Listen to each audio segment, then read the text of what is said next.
It's almost like you you just keep getting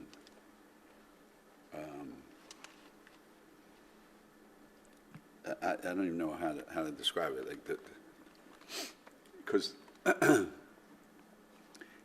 the worst thing about any injury is the kids see themselves in it.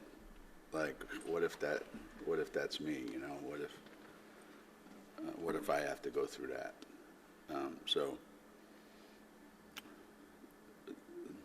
everybody was just really disappointed for Ice, because she had worked really, really hard, and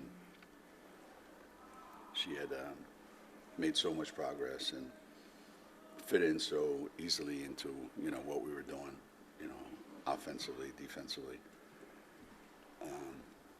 So, as I said earlier, it's just one of those unfortunate things that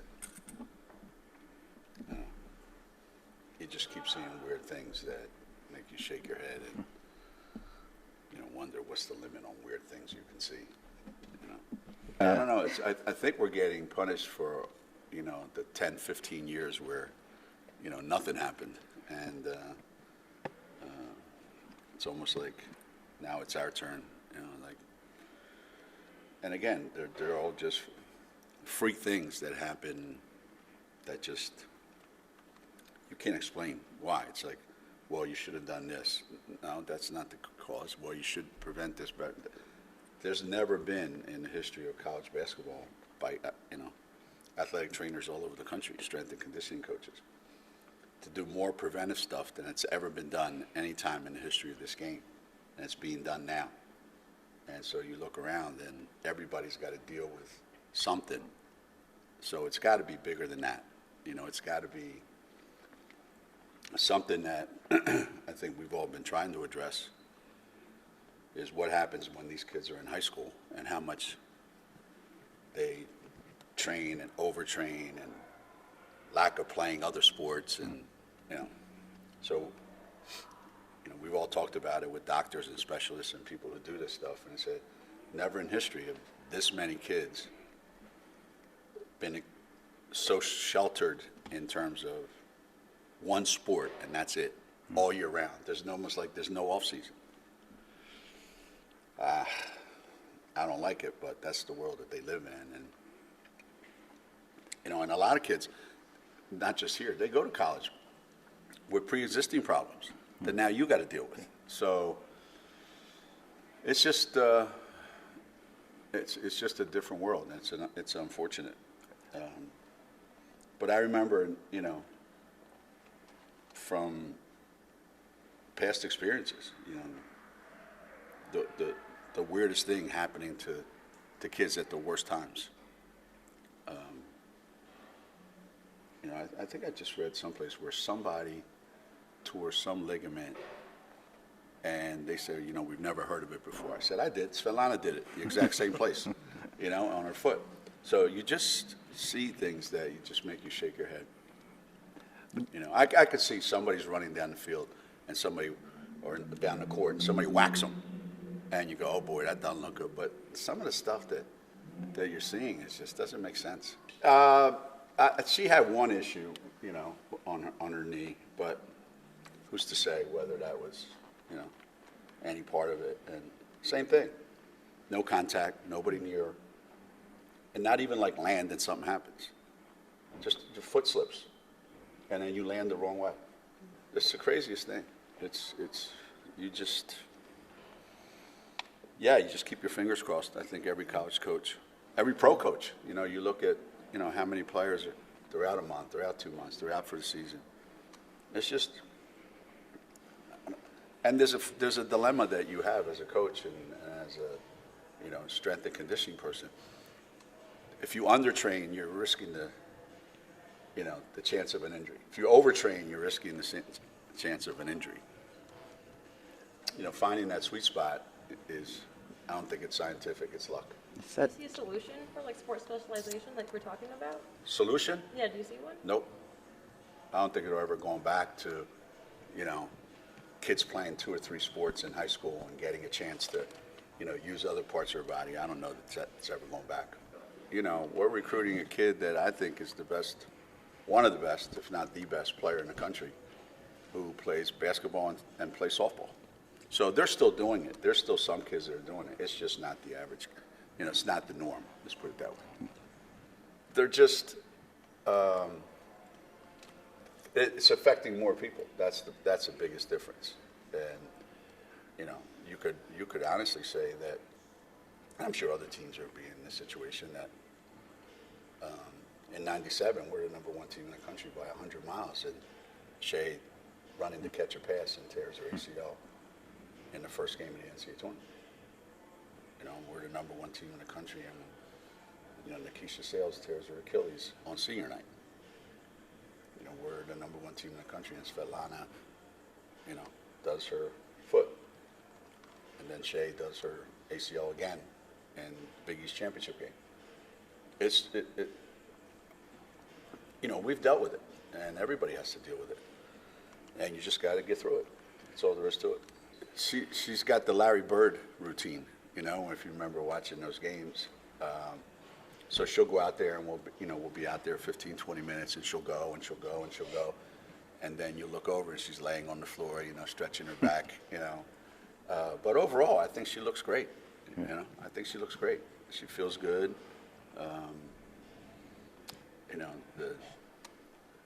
The not having played in a long time, that's a long time to all of a sudden put a basketball in your hand and try to catch up. But she's doing really, really well. I'm really pleased. How explosive she is getting to the basket. How quickly, she gets from one spot to another. The kind of rebound that she can get coming out of nowhere, out of her space, that other kids can't get to. Those are the things that her pull-up, her mid-range game is better. So, you just say these are the strengths that we have to play to when she's on the floor. There's an activity level that she has.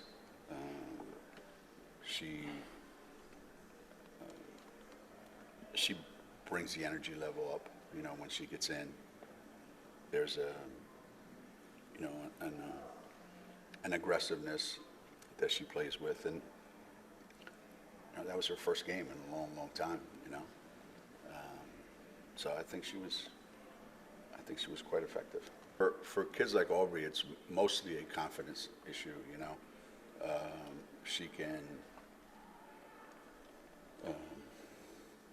She can make those standstill open threes.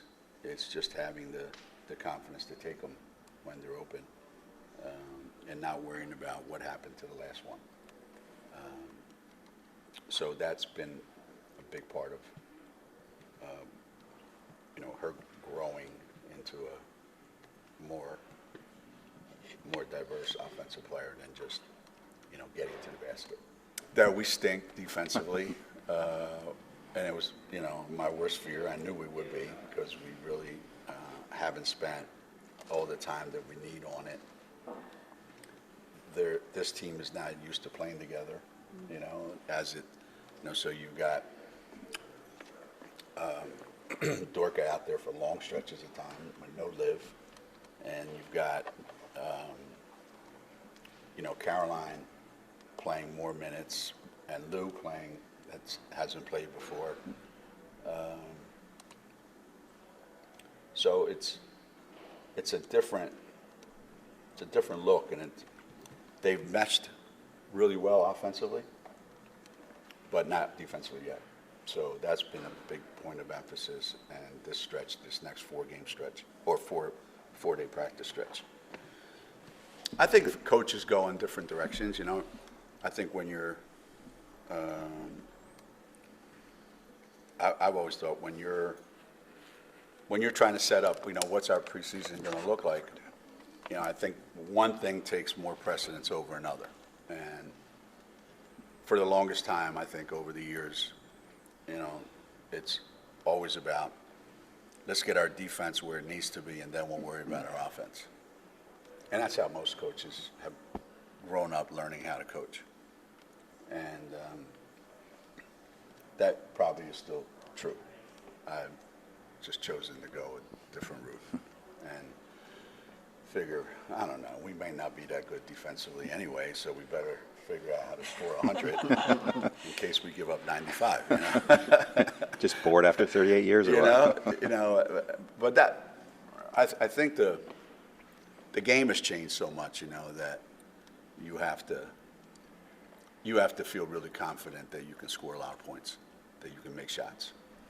And I think that makes up for a whole bunch of other things. But at some point, you know, we have to defend and rebound much better, you know. And I think the games that we play in the non-conference season are really going to test us defensively. Who's going to be your defensive anchor? Oh, I don't know. I mean, I just think it's got to be team-wide. There's a lot of pressure on Nika to be really great defensively. You know, she had a great year last year defensively, but be smart enough not to get herself in foul trouble because we don't have enough options for her. You know, I think overall, you know, with Dorka, Aaliyah, Biana, you know, those guys are pretty active, and they you know, they can play inside, they can play outside, they can guard, you know, multiple positions. So I don't know there's going to be one person that, you know, we go to. It'd be ideal, you know, we had a 6'1" kid that could guard guards and big guys and play all over the court, and Ayanna might be that person down the road. Usually it comes down to communication stuff, you know, people understanding what's the object of what we're trying to do and then being able to communicate it. Most all good defensive teams are great communicators. And that's something that's ongoing. That's every day. That's every day, every year with every team. That never changes. She can be maybe that defensive player that we're talking about. She can be someone that can break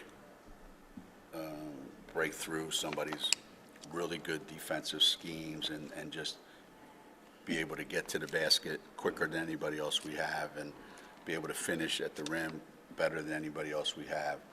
So if she can do that, you know, if she can help us defensively down at one end and help us rebounding-wise and getting to the rim-wise on offense, that's a huge plus for us because that would be something that we really don't necessarily, you know, have any other place to look for to that level. You know, she could be the best offensive rebounder, you know, because she can.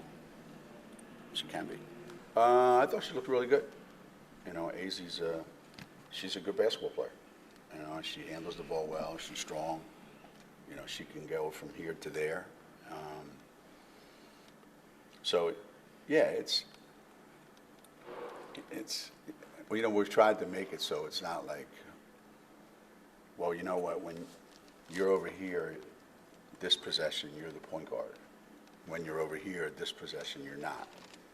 For us, it basically comes down to when you have the ball in your hands, you have to dribble it up the floor. If you don't, you run up the floor. So that doesn't really make us who's your point guard. So when Nika's in the game, we're trying to get her the ball, and she pushes it up the floor because that's what she does really, really well. Those other guys, you know, AZ especially, she gets the ball and she goes.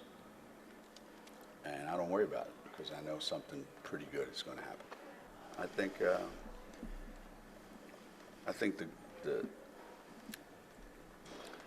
the goal for, you know, for her is to constantly be watching games and watching people play and trying to decide where do I find inspiration to get better. You know, who's like me, who can do what I can do, or who do I want to be able to do what they do. And I would think she would pick the right person if she did that. You know? Yeah, I think so. I think it's better. I think the one scrimmage gives you opportunity to play against a higher level of competition than you would normally face if you played 2 exhibition games. And you can work on more things. We played and then we were able to stop and go over some situations and let's do this and let's do that. You can't do that, on an exhibition game. You just go play the game. So in this sense, you can dictate and orchestrate. This is what we want to do. These scenarios are what we want to see. So yeah, I like them. I like the fact that we play a game, in front of people and get our kids into that routine. So maybe it's the best combination, one of each.